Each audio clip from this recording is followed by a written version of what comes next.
Класска кош келипсиз. Осы орайда Айжанның сабак үлгерімін айтқым келип отыр. Өте жақсы, тәрбиелі, сабағы тиянақты, біздің мектептегі үлгілі озат оқушылардың бірі. Өз сабаққа құштар болды. Үйде свет өшіп қалса да шамның жарығымен оқып отырады ғой. Білімге өте құштар. Жаңа кітапханалардан неше түрлі кітаптар әкеп жатады. Тфай әйтеуір осы бетінен қайтпаса, осылай жүре берсін, үлгілі озат болып. Сіздің қызыңыздың оқу үлгерімі өте нашарлап кетті. Соңғы кезде тек қана 3 деген бағалар алатын болды.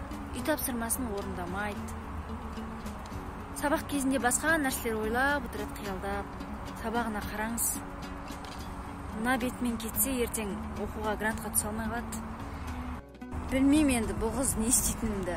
Wi-Fi керек деді, Wi-Fi үйге орнатып бердік. Одан планшет керек деді, планшетін әпердік. Сосын планшет кішкентай, маған ноутбук керек деді. Оны да әпердік, оқымайды, білмеймін. Телефоннан шықпайды. Білмеймін, не істейтінімді.